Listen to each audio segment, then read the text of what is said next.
We just became very interested, very concerned, worried and curious about what was happening with carers and the people that they look after, not necessarily carers, people living in families where living in lockdown and in the circumstance we've all been living in for the last 18 months or so is really, really difficult.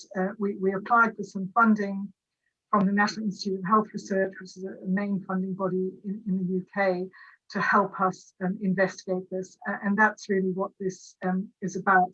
And we're attached to a very important policy research unit at the University of Manchester which is called the Older People and Frailty Policy Research Unit, if any of you want to have a look at that. In particular, we're interested in this project. I mean, we have many wider interests for carers of all sorts, but in this project, we are really looking to speak to and survey people who are living with dementia, people who are helping people who live with dementia at home, and find out about their pandemic experiences. And Neil will say something more about that at the end of the session today. We'd love you to get involved with the project. We'll be particularly looking to interview people in 4 areas: Oldham, Doncaster, Derbyshire and Coventry, and we'll be looking to survey people from all parts of the United Kingdom in a little while. So we think it's very, very important to document and give voice to what's been happening with real people, real lives, their day-to-day lives, particularly as we're learning about services that have had to close for very good reasons, but that we're providing lifelines of support. Just to say, in our project, we're not only speaking to people who live at home, supporting people living with dementia, but we're also speaking to local authorities, to social workers, safeguarding leads, to understand the very real challenges from every perspective in this really, really difficult time that we've all been living through. So that's a little bit about our project. I'm going to be monitoring the chat for questions and trying to wrap them up for Neil when he's finished his talk. So please, if you do have questions, put them down there. And if we can't answer them during the session, then we'll see what we can do to put together some Q&A answers afterwards. So back to you, Neil. Thanks everybody for coming. Really great to see you all here. Super. Thanks ever so much, Debbie. So let's jump straight in. Before we look at the relevant issues, it's worth just me setting out right at the outset that, of course, none of this is legal advice, all right? The main aim of this session really is to provide you with legal information to try and help explain what can sometimes be a pretty daunting process, namely carers assessments. It's not always an opportunity that carers know about or take advantage of. So this is more about giving you the sort of tools that you need to give you a sense of what the benefits might be and what you can expect. But of course, it's not strictly legal advice. All right. So let's have a look at what we're going to cover this afternoon. Essentially, there are 4 things that I'd quite like to do. The first really is just to explain what we mean by a carer, because many people don't see themselves as a carer for perfectly understandable reasons. But this is a sort of legal term in the Care Act. So I want to explain what a carer is, and obviously that then forms the basis for a carer's assessment. I also want to say something about what the law expects of partners in particular. To what extent are we expected in law to provide care to our family members? The second thing relates to the carer assessment. So when to request one, if you do look after or live with someone with dementia, when might you want to consider requesting a carer's assessment and what's involved there, and what you can expect from having made that request. And then what I think is probably the most complicated bit, which is looking at the assessment process itself, because I think as a carer, if you are sort of well versed in the relevant provisions and the guidance that the government has produced around this, then you know the sorts of questions that you can be expected to ask, but also the questions that you might ask of the person that's assessing your needs. So I want to look at how carers' needs are assessed. We are deliberately not really looking at the needs of the cared for person. Okay, and that's the terminology I'm going to use. So I'm going to refer to you, if you like, as the carer, and the person you care for as the cared for person. Now that's a sort of separate webinar in and of itself. Obviously, people's needs can be fairly intertwined, and I'll say something about that later. But really, we're focusing on the needs of the carer, okay, rather than the person they are caring for. So we'll look at how that's assessed. We'll look at how a carer's needs are or might be eligible for services, because not everyone's needs are eligible needs. So we'll look at how that's determined. And then crucially, the process of actually putting together a support plan to meet those assessed eligible needs. What does that look like? What can you reasonably expect? And then finally, in that regard, the financing, if you like, of those services to meet your needs, okay? And then I thought it might be helpful just to finish with a bit of a worked example. So that's the plan for the next 45 minutes or so. We'll probably aim to have a short break, perhaps just before 4 o'clock, and then we'll do a bit of a Q&A session. All these slides, of course, will be made available, and in fact, I can email them out to you afterwards. So let's just start with some of the terminology. What is a carer? And understandably, you know, when you're living with a partner, for example, you might not want to see yourself described as a carer.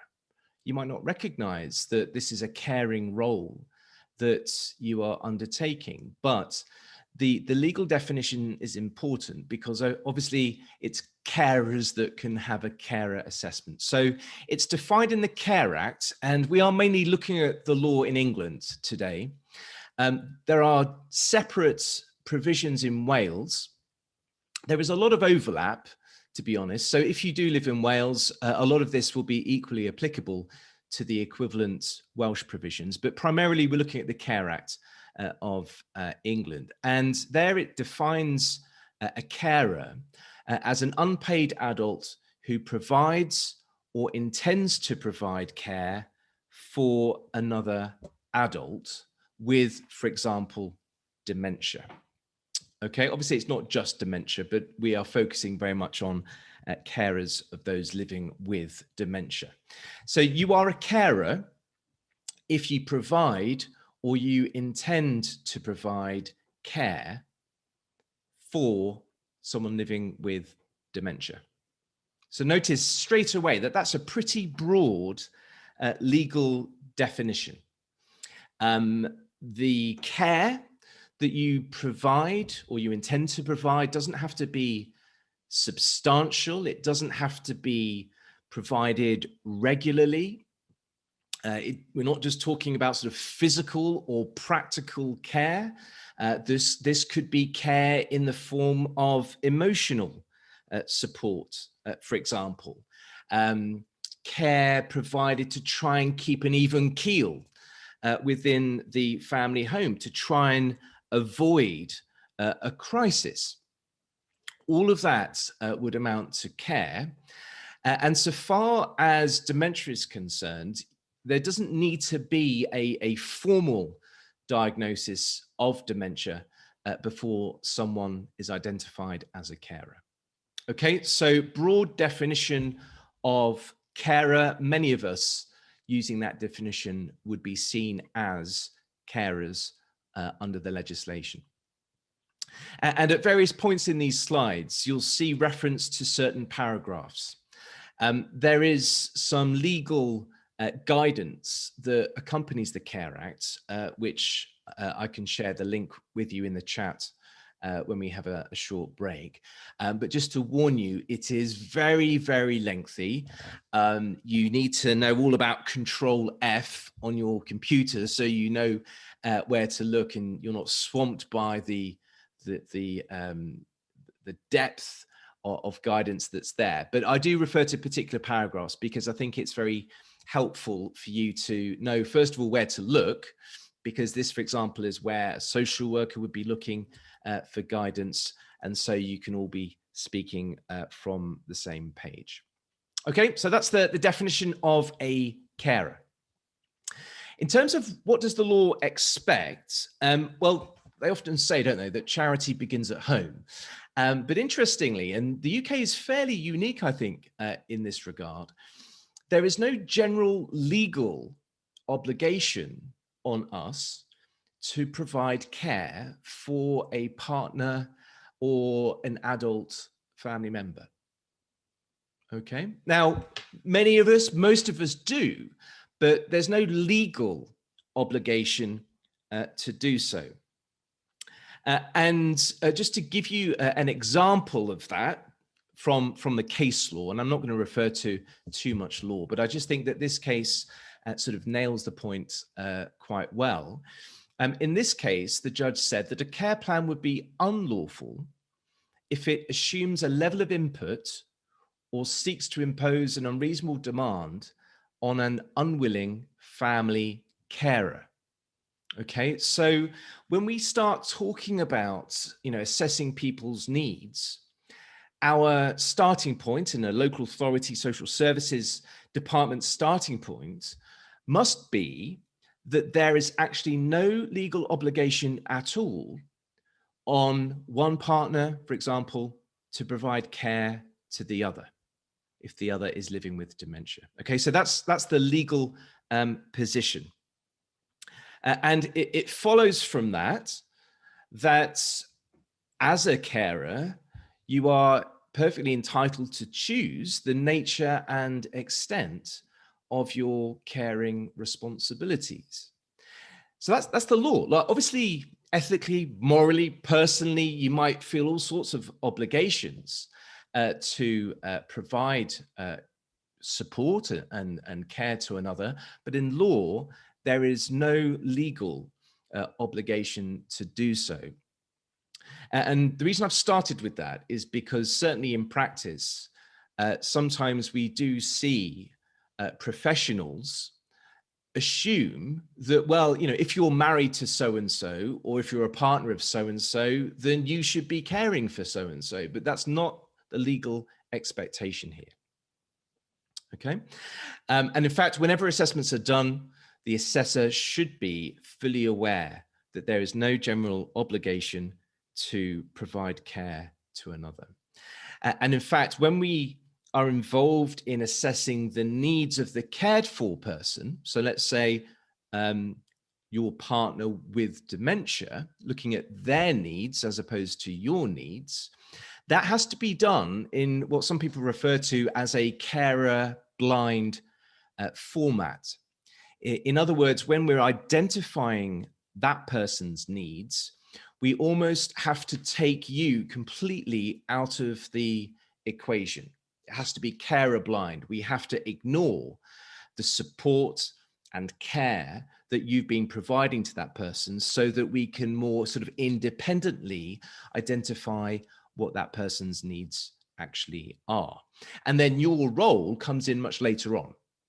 Okay. So we have to have carer blind assessments in that regard. So let's have a look at the assessment itself. We have hundreds of thousands of carers, of course, in England, and many of them have not either wanted or requested or been offered anticipated carers assessment. So obviously you're entitled to refuse one, but why might it be useful to have one? Well, firstly, having your own carer needs assessed by the local authority can help you to identify what your needs are. All too often, I think we might be focusing on the cared for person's needs, and we can sometimes lose sight, actually, of what we need as a carer of someone, let's say, with dementia. So it's useful simply in that regard. It provides a useful, almost like a reality check as to what your needs are in your own independent right. Secondly, and most importantly, in some respects, it provides a way of getting information about what's available to help you. Okay, now I'll talk about funding and commissioning later on. That's the sort of dirty part of this talk, if you like. No one likes to talk about money, really, but obviously money is relevant later on. But in many cases, it's not about funding or commissioning some kind of service. It's simply about knowing what's out there. And that's important whether there's a pandemic or not.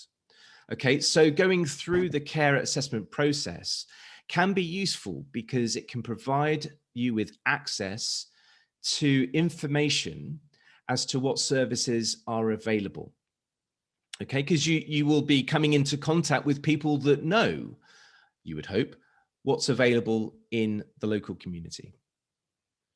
Thirdly, depending on the type of help and support that might be made available, the outcome of the assessment could well help you in terms of your relationship. And I'm not just talking about your relationship with a partner, but other family relationships as well. It may help in terms of your relationship with an employer if you're in paid employment. And it can also sometimes help with recreational activities. And I'll say something about relaxation therapy later on. And fourthly, of course, going through the carer assessment, identifying what your needs are, which of those needs are eligible for some form of service, depending on your financial situation, it may be that you are in fact entitled under the Care Act to funded support to help you meet your needs. Now, I'll say a little bit more about this later. It is possible, of course, to charge under the Care Act for services. It is possible to charge the carer for services, but as I'll explain in more detail, there is a certain false economy, I think, about charging carers in particular, given how much money actually, if you're going to look at it in economic terms, how much money is actually saved by the invaluable role that carers play. All right, so I'll come back to funding towards the end. Now, in terms of the duty, as you can see there, under the Care Act, the local authority is under a duty to offer a carer's assessment if it appears to a local authority that a carer may have need for support. So again, that's a very low sort of legal threshold before a carer's assessment should be offered. It's important that you're, of course, aware that you have a right to request a carer's assessment, but even if you've not requested one, if it appears to a local authority, let's say to a social worker or a social care support officer, for example, that you may have a need for support, then they are duty bound to offer you an assessment. Now, of course, you can say no to it if you prefer, but there is a duty there to offer a carer's assessment if it appears that you might need some form of carer support. Okay, so those are some of the big advantages, I think, of carer's assessment. Moving then on to what you can expect of the process. Well, carers assessments are usually undertaken by a social worker or by a care and support officer. So it's the local authority in your area that would be taking the lead in this regard. And more often than not, in these sorts of scenarios, there's the carer and the cared for person that would need to have their needs assessed. Okay, so these are two distinct assessments that we're talking about. So assessing my needs, if I'm living with dementia, let's say, as well as assessing the needs of my wife, who is providing care for me. Okay, so we're talking about two assessments, but of course they are very intertwined. And so in practice, what usually happens is the local authority would assess my needs first, and either at the same time or subsequently they would assess my wife's carer needs. Now, as a carer, you are entitled to have your assessment done separately to mine if you wish. And I mention that because, as we'll see later, bearing in mind that you're not obliged to provide me with care, you've now suddenly become my wife, by the way, in this example, even though you're not obliged to provide me with care. Sometimes, when you're having conversations about this, there are often things that you might prefer to say to a professional that's not within my earshot. Okay, so you are entitled to have a care assessment done separately to mine. Usually, they're very much done at a similar time. There are all sorts of flexible ways of carrying out a carer assessment. So under the Care Act, there are all sorts of ways in which the legislation can be flexed. And the Coronavirus Act is quite interesting in this regard. And in fact, one of the key aspects of the project that we're looking at is what has been the impact of the Coronavirus Act in this area. But even without the Coronavirus Act, it's always been possible to offer a degree of flexibility in terms of carer assessments. So we're not necessarily talking about, a social worker coming round to your house. This can be done over the phone as well as in person, or it can be done online, if that's an option for you.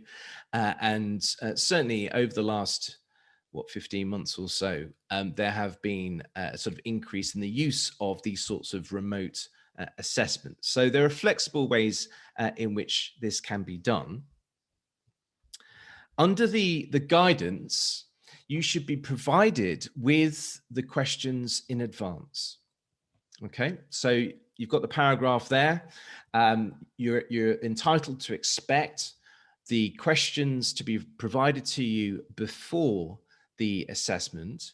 And that's important because you don't want to be thrown on the day with something unforeseen. It's always useful, isn't it, to know the sorts of areas that are going to be explored in that assessment. And also, and I'll say a bit more about this later on, in terms of identifying what your needs are, it might well be that you want to get some sort of evidence to back that up. So if, for example, your caring responsibilities are causing physical or mental ill health, and you've been to the GP and there's medical evidence to back that up, then it's useful to get that in advance. So getting the questions before the assessment is something you're entitled to, and it's always worth asking for. In terms of the, how long does this all take? There aren't any statutory deadlines. There aren't any legal deadlines in the legislation, but it should certainly be done within a reasonable time scale. Just to read a paragraph from the code or the statutory guidance, it says that it should be carried out over an appropriate and reasonable time scale, taking into account the urgency of needs and a consideration of any fluctuation in those needs. So there's no set timescale. It must be done within a reasonable period. But what you can expect, what it's perfectly legitimate for a carer to expect from a local authority, is some indication as to how long it is likely to take. And that will vary in different parts of the country. You hear some horror stories in some parts of the world as to how long this might take. But usually, without a pandemic, it can take something like 4 to 6 weeks. Okay, but as I say, it does vary, and it's always worth asking the question, how long is this assessment likely to take? So what is the aim of an assessment? Well, the first aim is to identify your need for support as a carer. Okay, so that's about gathering information, gathering evidence, and identifying what your support needs are. The assessment must also consider how sustainable your caring role is. Okay, that's both in the present, but also in the future. Okay, so how sustainable is this role that you're playing now, and what might be your potential future support needs to ensure that it remains sustainable. Thirdly, we're looking at what outcomes you want to achieve and the impact of caring, for me, on those outcomes. Okay, so those are 3 key aims. And the fourth, and obviously in practice the key one really, is to develop a support plan. Okay, so for the local authority to put together a plan of action, a support plan, to work out exactly what those needs are and how those needs are going to be met. Okay, and as I say, we'll look at an example later on. So let's have a look at the assessment process. As I say, this is usually, it can be quite a complicated and sometimes daunting process. And it's always very helpful if you're fully familiar with it, so that you can check that it's being done properly by the social worker or social care support officer, let's say, that might be involved. So there are 4 elements to this. Okay, assessing your needs, identifying which of those are eligible for support, formulating a support plan to meet those needs, and then fourthly, the issue of financing or charging insofar as that's relevant. So in the first place, as a social worker, I now have to determine what your caring needs are. And the first thing I will do is see whether the needs arise as a result of you providing care to an adult in need. Now, you know, for these purposes, that's not normally going to be in dispute. But from your point of view, as the person that I'm assessing, bearing in mind, it's often very difficult for us to identify our own needs. When you're preparing for an assessment, it's always worth thinking about what would happen without support. Okay, so ask the sort of what if question. What would happen if I didn't get help with X, Y, and Z? Is there a risk to my, or let's say your physical health or mental health? That may have already deteriorated, certainly during these lockdowns, but there could also be a foreseeable risk coming down the line to your physical or mental health. Without support, what might be the impact on your employment? What might be the impact on your relationship with others if you didn't get support? What about recreational time, free time? What might be the impact on that if you didn't get any support? And what might be the impact on your ability to provide care? What might be the impact on your your caring role if you were left without any form of assistance. Okay, so ask the what if question to try and identify in your life where your needs might be. And as I've said there, the more evidence there is, the better. And it might simply be something like you need a break from providing care. Well, have a think about how long you think that might need to be for. Is it a break of a few hours during the day, or are we talking about something lengthier, such as respite? It might be that you need information about what services are available. Many day centers have closed during the pandemic, so you might want to know about what is currently available, etc., etc. Okay, so identifying your needs that's the first key thing that the local authority will look to do. Now, that should then provide a list, okay? A list of what your needs are.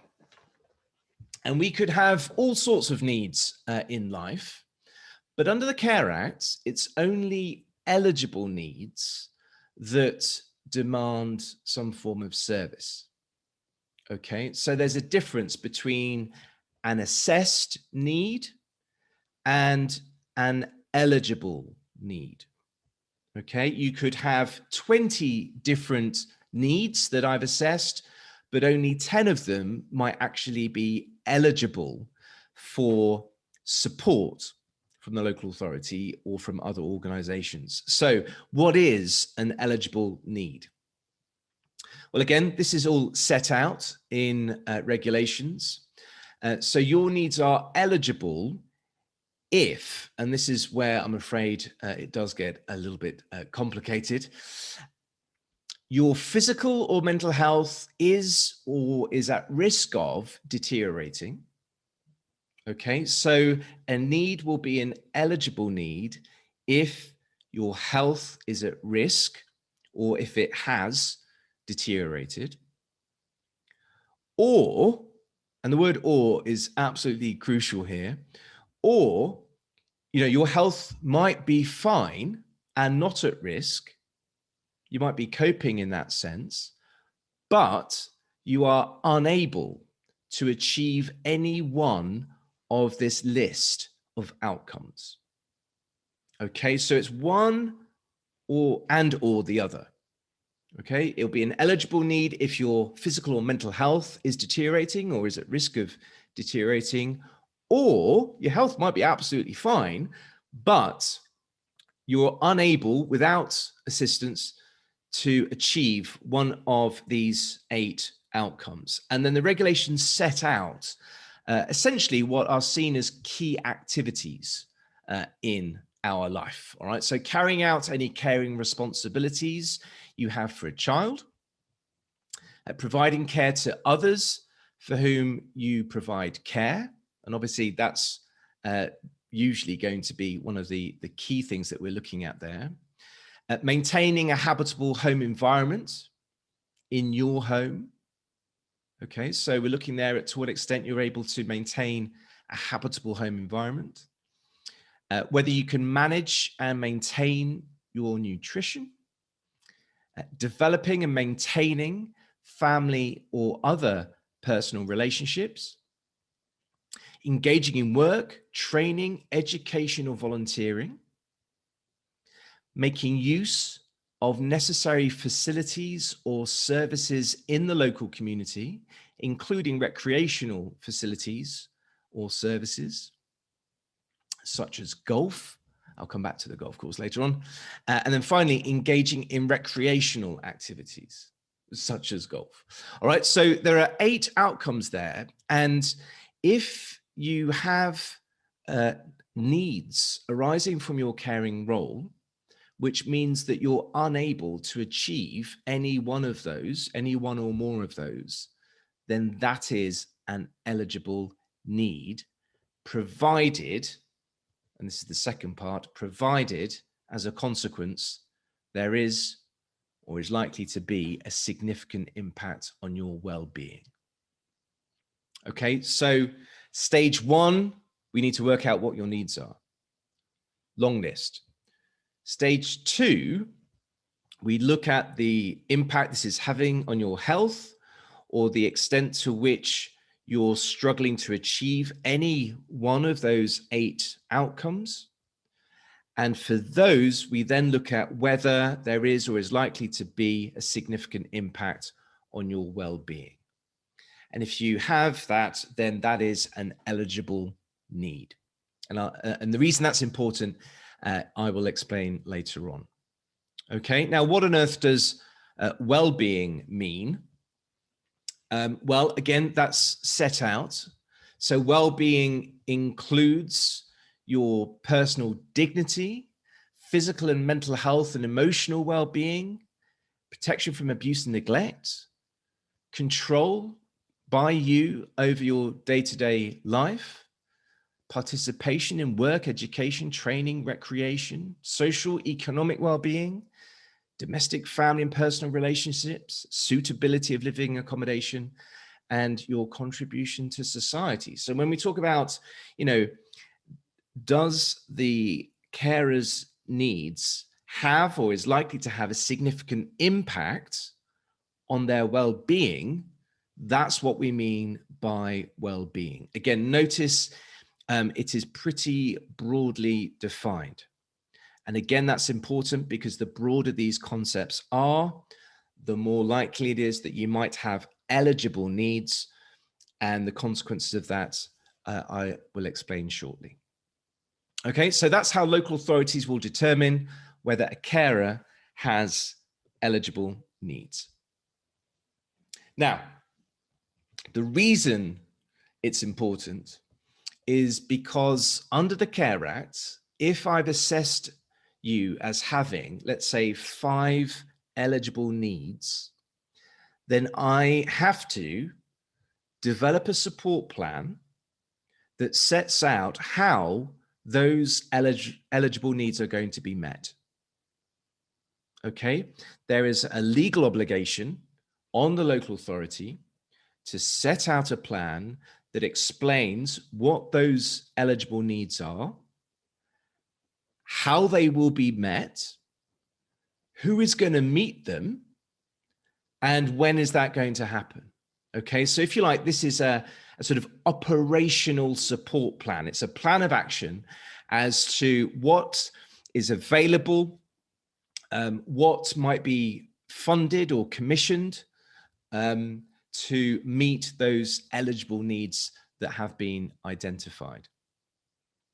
Now, in a carer context, and obviously today we're focusing particularly on carers of those living with dementia, it might well be that your need can be met by services being put in to support the person you're caring for. Okay, so as I mentioned earlier, if you need a break, then it might well be that that need can be met by us providing someone, a carer support worker, to sit with your partner, let's say, to give you that free time to achieve the outcomes that you want to achieve in life. Okay, so a sitting service is one example. Providing respite is another. So it might well be, and we can talk a bit about care homes perhaps later on, and the challenges that have been faced in relation to respite. But it might well be that your needs as a carer can be met by your partner spending some time in respite. It might well be that aids or adaptations can be provided. Maybe there's other forms of social work involvement that could be provided to the cared for person or some other facilities. So in short, some of your needs could well be met and supported and addressed by providing services to the person that you care for. Equally, your needs could be met and obviously it will depend on the nature of what your needs are, but it might be that your needs can be met by providing a service directly to you. Now, the statutory guidance gives some examples of this, and I'm going to read it out because it sounds wonderful. So what sort of services might be made available for the carer themselves? Well, relaxation classes.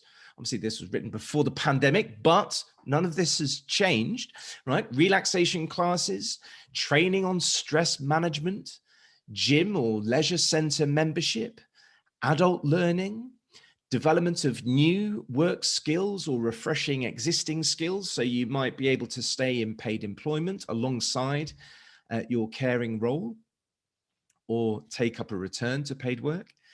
Pursuit of hobbies, and the guidance goes so far as to give examples, such as the purchase of a garden shed or purchase of a laptop so you can stay in touch with family and friends. So the key point is that a carer's needs could be met primarily in one of two ways: either to provide services for the cared for person, and or to provide or offer services directly to you.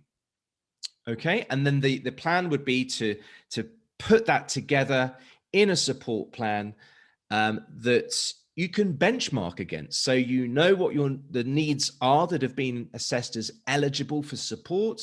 You know what support is available. You know who is able to provide that support, and then you can use that support plan as a stick to beat others with if that plan is not followed. Also in this regard, and this is particularly important, I think, in a sort of COVID context, local authorities are encouraged to be flexible and to offer direct payments.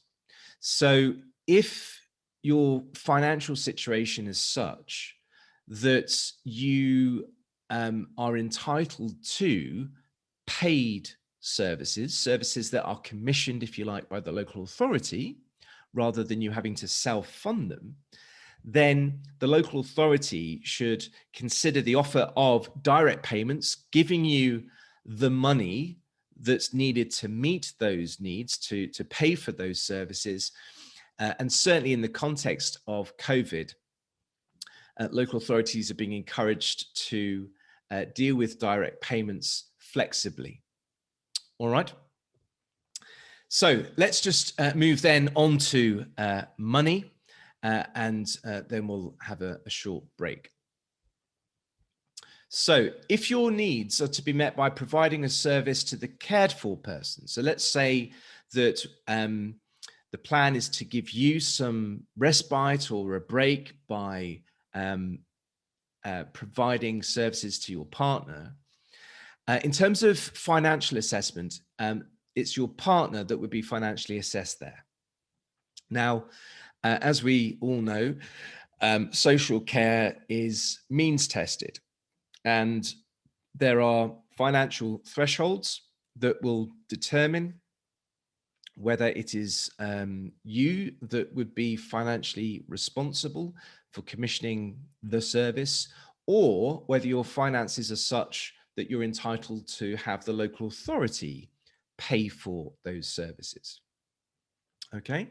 Generally speaking, anyone that has over £23,250 will be funding their own services, but anyone that falls below that threshold may well be entitled to local authority funding of their social care. Okay. If the service, and this is what I want to stress really, if the service is directly provided to you, and that could be, the purchase of the shed or the gym membership or the relaxation classes, right? Services directly provided to the carer. The local authority has a power to charge you for that, but they're not required to do so. Okay. And that is potentially quite significant. And this is where the idea of a false economy comes in. Often, it makes absolutely no financial sense to charge a carer, even if they have, beyond £23,250, it makes no financial sense often to charge the carer for the services we're providing to the carer, because you might well then choose not to have that service. Well, if you refuse that service, you are then without that support. That then increases the risk of carer breakdown. And of course, if you are then unable to carry out this caring role, then it falls back on the local authority to provide replacement care. And usually that is going to be more expensive than what it would have cost to pay for that relaxation class or gym membership in the first place. Okay, so that's what I mean by false economy. There's been a number of research projects that have looked into this, and the figures do vary, but it is crystal clear that £1 spent on carer support saves money, okay, because it's an investment in that invaluable role as a carer. So that's crucial, because you might well therefore find that you have a carer's assessment, your needs are assessed, there's a support plan in place, there are services offered directly to you, and it may not make sense for the local authority to expect you to pay for them. Thank you so much for all the questions in the chat, which is great. One of you referred to Luke Clements, and I entirely agree with that comment. Luke is the god of all things, but in particular carers' rights. And so what I've done, I'm not sure if all of you will be able to access this, but don't worry, because I can email it round with the slides afterwards. But in the chat, you might see that there's a PDF document there, which is Luke's entire book on carers and their rights. Okay, so if you read his book, highlight it, and use it, then you are, I think that's one of the best, actually, it's one of the best law books on carers' rights. So I would thoroughly commend that to you. Okay, so let's look at a bit of an example, and then we've got about 20 minutes or so to reflect on any questions that anyone has. Okay, so Mr. and Mrs. Parsley, they are 63 and 78 years old respectively, and they live together at home. He's employed part-time as an accountant. She has dementia. Usually, Mrs. Parsley goes to a day service for 7 hours a day for 3 days a week, whilst her husband is at work. The rest of the time, he looks after her, apart from 1 weekend a month when she stays at a care home to give her husband some respite. Okay, so he is the main carer, and obviously he's a carer for the purposes of the definition that we looked at earlier. But whilst he's at work, she goes to a day service, and 1 weekend a month, she goes to a care home and he has some respite. Now, during the pandemic, he's been working from home. The day service has closed, and the care home would require Mrs. Parsley to isolate in the bedroom for 14 days if she was to stay with them. And so because of that, they don't use that respite service. As a result, the caring demands on him have become significant, and he doesn't know what to do. You have husband and wife living together 24/7 without access to a day service, without any form of respite. And one Friday afternoon, he watches a carers' rights webinar. What a coincidence. Right, the following Monday, he phones the local authority to ask about a carers assessment, something that he's heard all about at the webinar. Over the next 4 weeks, a social care support officer, let me just say something briefly about social care support officers. They perform a really important role in local authority social care. They are not like qualified social workers, okay, so they don't have the same sorts of qualifications, but often in sort of routine cases, they might well be involved in this assessment process. All right, sometimes it's the social worker. Anyway, over the next 4 weeks, the social care support officer, an SCSO, assesses the couple's needs. Okay, so Mrs. Parsley's needs are assessed, and then so too are Mr. Parsley's. And so far as he is concerned, as the carer, the needs that he has have been assessed as, without support, his employment could be at risk, because the demands of the caring role are having an impact on his ability to fulfill his employment obligations.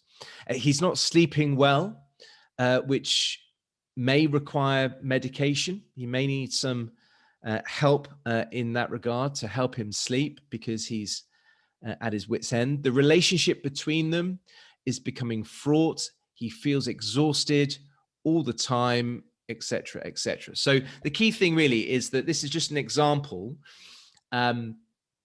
of not an uncommon scenario, I imagine. And so they've assessed his needs. Now, that doesn't mean he's going to be offered services to meet all those needs, of course, because we then have to look at which of those needs are eligible needs. Well, there's a clear risk of both physical and mental health deterioration, which could have a significant impact on his well-being. In addition to that, this isn't necessary, but in addition to that, because it's one or the other, in addition to that, he's unable to provide care to her. He can't maintain a habitable home environment. He can't engage in work or recreational activities.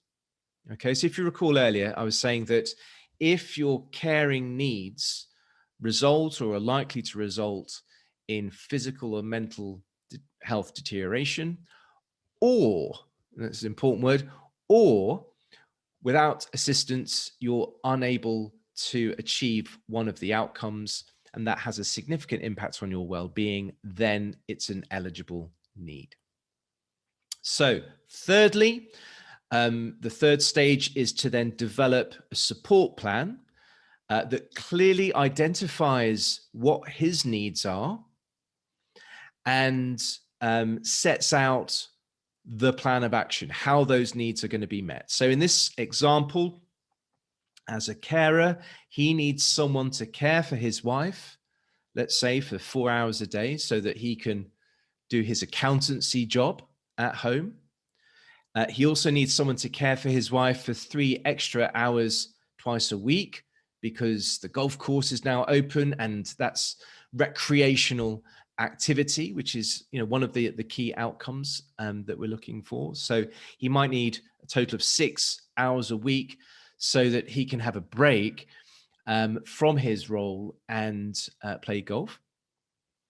In terms of his employment, he needs advice about how to request flexible working hours.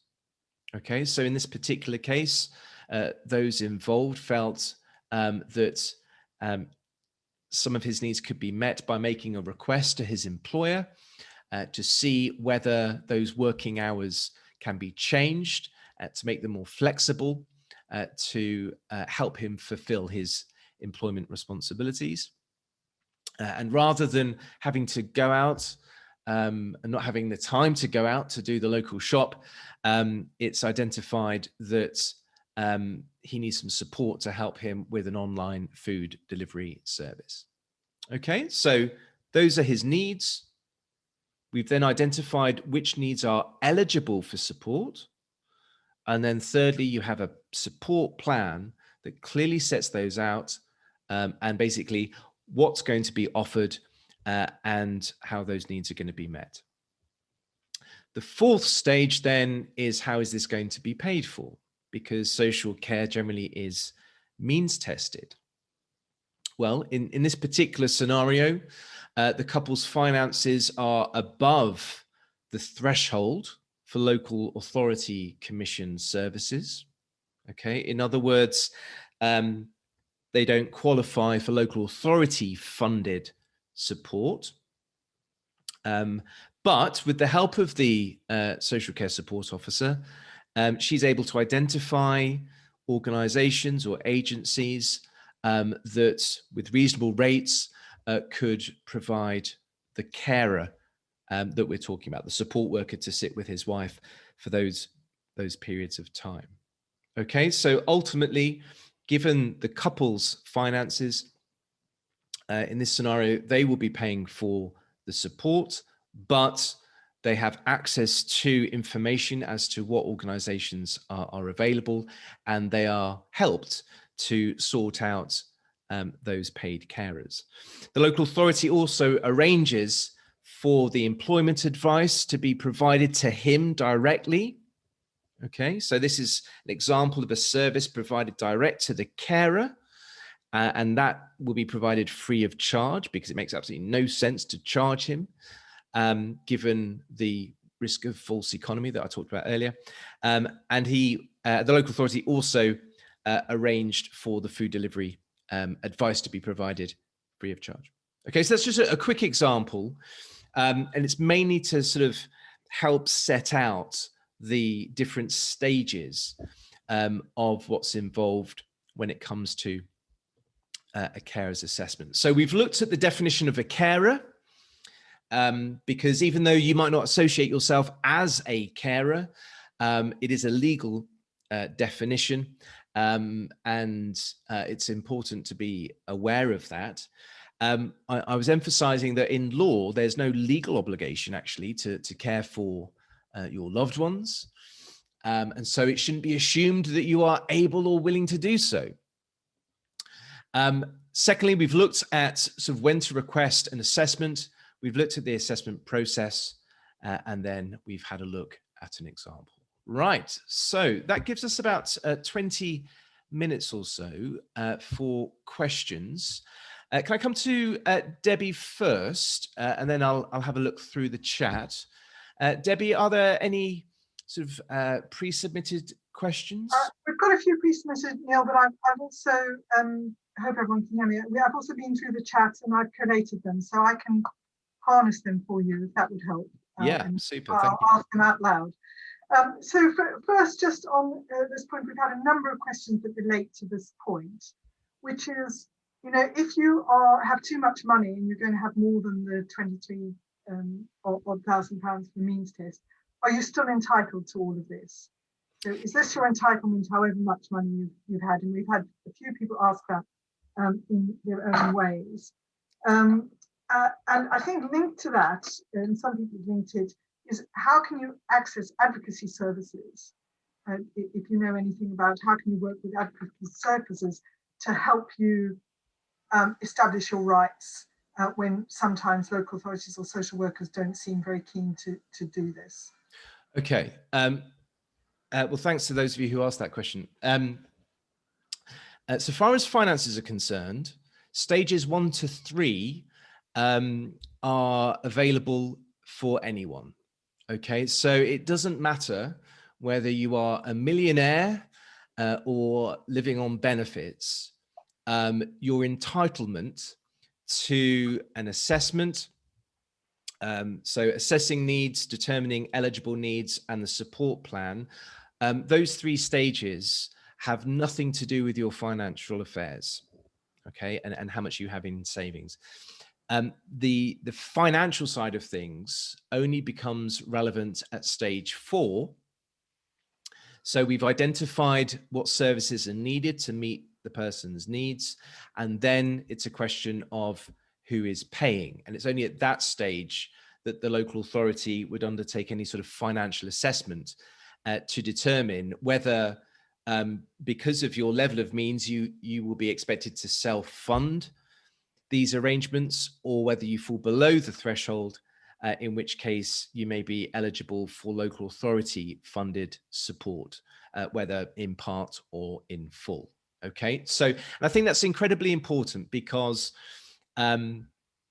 the, sometimes we hear that someone hasn't been offered a carers assessment because they would be a self-funder. That's entirely wrong. Okay, you're entitled to this assessment process. You're entitled to get all the advice and information that we've been discussing, regardless of your finances. Okay, finances only come in at the very end when we're looking at who effectively is going to be commissioning this service. And as I was saying, if the relevant service is being provided directly to the carer, shared gym membership, etc. There's going to be a sudden surge of sheds being bought, I suspect, after this. Then they could charge you for it, but when you look at the guidance, it really does make local authorities think twice, given the false economy. Okay, because if we are going to charge the carer for this service, then they might well refuse it because they don't want to pay for it. And then there's the risk of carer breakdown. And further down the line, it might be that the state then has to sort of step in and replace the care that the burnt out carer was providing. And that is going to be far more expensive than simply paying now for that service to the carer.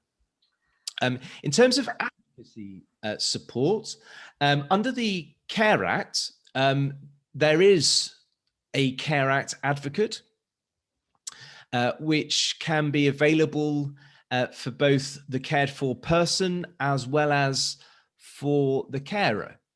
There's a sort of trigger, if you like, for that sort of advocacy support. And essentially, if, let's say, as a carer, you have substantial difficulty in being actively involved in the planning process, and there aren't any suitable family members or friends to help you with that. If you have a substantial difficulty in being involved in the process, then you're entitled to a Care Act advocate. Okay, so it's well worth knowing locally which advocacy organisation is responsible for providing Care Act advocates. I guess, Neil, people might want to know how they would find that out. Does the local authority have to give that information out? Yes, the local authority, like in the first instance, if you've got access to the internet, I'll just Google it because it's usually very easy to find that out. But this is a local authority commissioned service.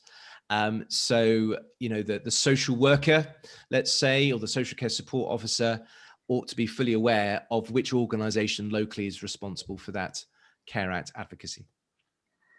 Thanks. So just moving on to another group of questions, which is really about what if you disagree with what the local authority says or assesses, you want something and they give you something else, and linked to that, can they cut an assessment, particularly under COVID conditions, and require a reassessment? Can they, if you have an existing care package, can they alter that?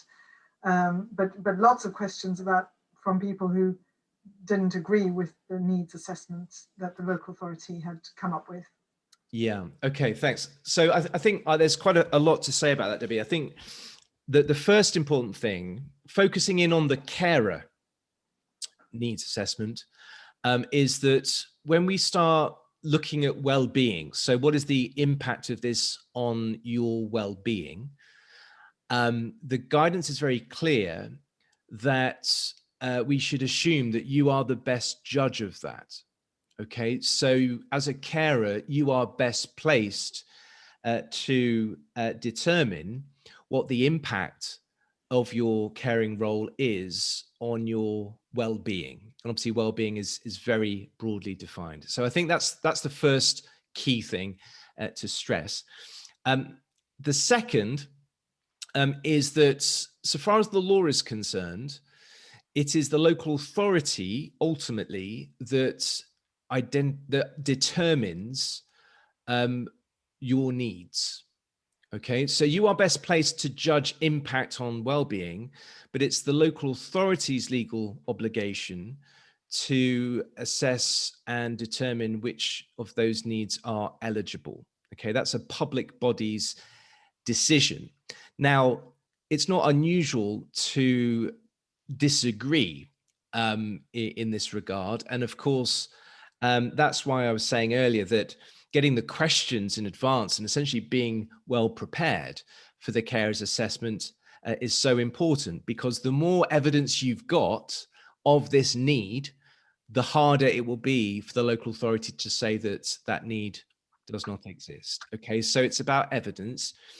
So far as the legal processes are concerned, of course, you can initially have this out, if you like, with the assessor. If they stick to their guns and there's still a dispute, then each local authority will have a complaint process that you would need to go down. Having exhausted that, if it hasn't resolved the situation, there is the ombudsman. You can make a complaint to the ombudsman. And in that regard, it's always useful, if you can, to flag up whether, and if so, how the local authority has acted contrary to the statutory guidance. So there's the Ombudsman service. That's a free service. They can investigate complaints of maladministration, as it's called. And that's how most complaints tend to get dealt with. Like, ultimately, the very final arbiter is the courts. There is judicial review available, but that is often complex. You're likely to need a lawyer to assist with that. And there's not necessarily free legal aid in that regard. So that can be, it depends on your financial means, of course, but that can be costly. But that's the process. Initially, make sure you've got as much evidence as you can get, if you like, to support your claim that these are what your needs are. Mention gently, if you need to, that under the guidance, you are, as an individual, best placed to judge the impact of this on your well-being. If all that fails, complaint. If that fails, ombudsman. And in a sort of, last resort sense, you could always approach a law firm that specializes in community care to see whether there's any merit in bringing a judicial review. There's lots of lawyers around the country that do that. As I say, depending on your means, you may or may not have to pay for it. And quite often that would involve, if they think there is a case, a letter before action, where the solicitors write to the local authority, set out the legal arguments, and sometimes that's enough to get it resolved. If it's not, then they might be looking at legal proceedings. So that was the first question. What was the second one, Debbie? Sorry. So because of the Coronavirus Act and because of COVID, can the local authority cut what they were giving you, reduce the services, and force a reassessment where they assess you as having lesser needs? Okay, so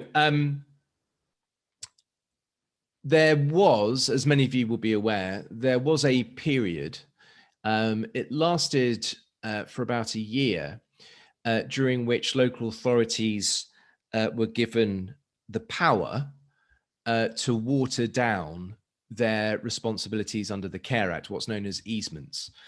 Now, those easements were only used or activated in 8 local authorities for relatively short periods of time. And that's what our research project is very much looking at. Now that's finished now, that can no longer be done. So the full force of the Care Act is back with us. But even over the last 15 months or so, in the other, I think there are about 132 local authorities in England. So even in the other 124 local authorities that did not trigger easements, in those local authorities, so the vast bulk of local authorities, their duties were not watered down at all. Okay, so everything we've said today in those local authority areas applied equally throughout the pandemic. And what that means in practice is that if, for example, I'm living with dementia and I've been with my wife, let's say, we've been assessed as me requiring a day service. And let's say the day service had closed because of the pandemic, that need is still there. And so it then falls to the local authority to identify an alternative. So if I can't go to a day service, how is this need going to be met? And that legal duty to offer a service to meet those eligible needs remained throughout the pandemic and are very much alive and kicking today. So Neil, I'm just conscious of time because you'll probably want a couple of minutes to wrap up. But I think one question that's very pertinent to what we're looking at, particularly with looking at older couples, is what if they both have need, they care for each other, but both have needs themselves? So how does this all work? A question posted. Yeah. Okay, so in that sort of situation, they are both entitled, if you like, to two assessments. An assessment of their own needs for care and support, plus an assessment of their carer needs as well. So if they're sort of mutually caring for each other, again, this is going to be a very kind of intertwined assessment. But legally speaking, if I've got my own needs plus carer needs, then both have to be assessed. What about people who are just embarrassed or stigmatized and don't want to admit to the local authority social worker how hard everything is for them because they feel socially obliged to look after their husband or wife? It's all very different. How does that work out in practice? Yeah, and I think, from a human point of view, this crops up a lot because, it's recognized, as we've said, that you don't have to provide care to your loved ones, interestingly. And as part of the carer assessment, we being, let's say, a social worker, we will be looking and asking about your ability and willingness to provide care. And, it's going to be very difficult for you in that situation to say, well, I'm not willing, because we're talking about, a loving member of the family. And so what I would tend to suggest in that situation is forget willingness, focus on ability. So the conversation is better taken down the line of, well, look, without X, Y, and Z, I'm not going to be able to do this. So it's less a question of what you're willing to do. It's more a question of what you're able or unable to do. And I think if you look at it in that sense, I think it makes it easier from a carer's perspective. And it also ensures that your needs are properly recognized and identified. And just to say, Neil, and then you can close, but the carer assessment is independent of the assessment of the person cared for. You don't need both. You're entitled to in your own right. Yeah, you don't need both. They stand on their own 2 feet. There could be, it is logically possible for there to be carer needs without the cared for person having their own eligible needs. So in that sense, they do stand on their own 2 feet. In practice, as I said, usually the needs of the cared for person tend to be looked at first, and then the carer's needs. So it tends to be done side by side, those 2 assessments. because of course, ultimately, when you've got two support plans, they need to sort of click together. But equally, it's important to recognize that carers can have needs that are totally separate from those of the person they care for. I'll say thanks to everyone on the chat. That's clearly all we've got time for. And Neil, I'll hand over to you to wrap up. But thank you for all the chats. It's been really informative. Thanks, everyone. Thanks, Debbie. And yeah, thanks for, there's quite a lot of comments in the chat. So I think what we will aim to do is a bit of a frequently asked questions document. Perhaps I'll have a go at doing that this weekend, because I can see there are some other questions there that we've not had time to reply to. So I'll put a document together to address any other questions that you've got, and then we'll send that out with the slides and some other useful materials. So thank you ever so much for joining us this afternoon. I hope you found that helpful, and best of luck. Take care. Bye-bye.